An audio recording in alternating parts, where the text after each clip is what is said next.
let's talk about the semen retention cheat code, which is the sacred secretion. So, semen retention is the way to go. Improved energy, confidence, more muscle growth. It's life changing. But there is a cheat code to the entire game, which allows you every month to regenerate yourself, because semen retention is just about retaining your seed. The sacred secretion is a spiritual practice that aligns both the sun and the moon within you. When I'm talking about this, I'm talking about the pituitary gland, more than he said that wrong, and the pineal gland. These two secrete an oil that comes together in your solar plexus. This releases stem cells into the body. For those who don't know what stem cells are cells that are not any particular cell, yet they can become bone. It basically allows the body to heal itself. Now, with the sacred secretion, you are literally taking the fuel, right, the jing, the semen, right, that you have, and then you're changing that, you're evolving that into something that will allow you to rejuvenate the body. This is about aging backwards, right? We all have heard of all of these biohacking routines and things like this. This is the original biohack. This is what they spoke about in the Bible. This is when they're talking in Revelations, and they're talking about those that when Christ came, did they have enough oil? That oil is the semen, right? The Christ coming through is the moon going through your sun sign. It's critical that you check this out.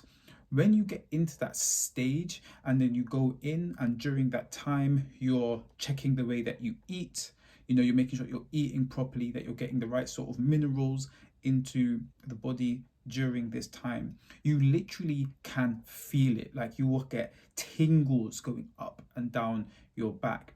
Some of your meditations, you'll meditate so much deeper as well. There are times that when you're doing this practice and you're doing it for a while, you'll start to taste this fuel, right, or this seed, right, coming down the back of your throat. It'll either be salty or sweet. Some of your meditations, you'll start to see colors, right? You'll start to see things. It'll almost be like you're on shrooms, to be honest, right? When this energy hits you.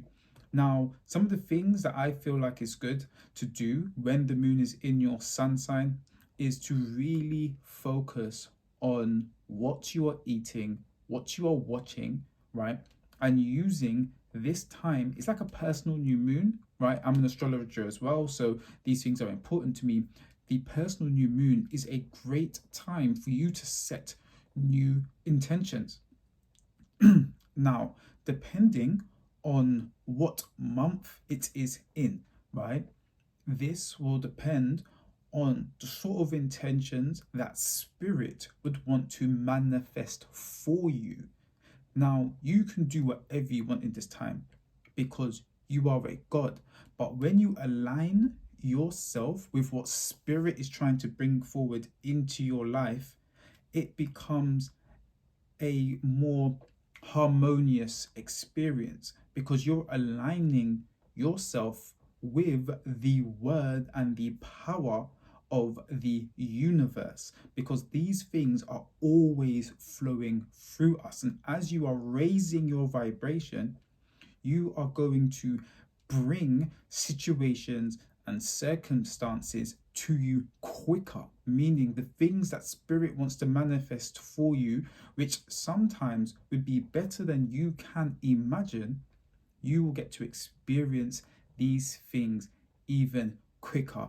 The sort of synchronicities that will come up, you can get a new job, right? Let's say if it's in your sixth house, which is about like just the general day-to-day work that you do, you can get a promotion, right? If you align yourself with the stars and how they're interacting with you as well. So checking your own birth chart, for example, especially the sun, moon, and rising, right, will help you to align yourself with this.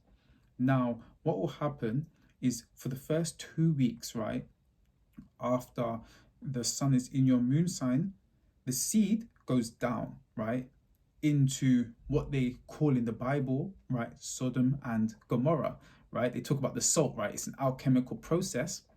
And then it will rise up, right, up until the your personal full moon. So this is when the moon is in the opposite sign to your sun. After this, the seed will naturally, because the heart is pumping, the breath, as long as you're doing deep breathing and things like that, this will naturally bring the seed up. So if you are at that time, for example, when you are doing a practice of having a sacred release in the month, right, and finding your rhythm, some people do 28 days, some people do a whole month, you then can work out when would be the time when, if you do have this release, right, especially for example if you have got a partner, if you're trying for a child, things like that, you can then calculate when you can have that release without affecting the amount of energy and rejuvenation that the body is having, which allows you to enjoy the process, which this is what this is about. It's not about having less energy, it's not about having less enjoyment, it's about having more enjoyment on this journey. So I do hope that this information has been helpful to you. If you do want to find out, for example, when the sun is in your moon sign, when the moon is in your sun sign, sorry, for example, feel free to just drop me a message. I have got a free group. The link will be in the bio, and I do a free 30-minute consultation with people just to help them align themselves with this spiritual energy. And last but not least, guys, remember, you're perfect by design. I'll see you again soon, and stay blessed.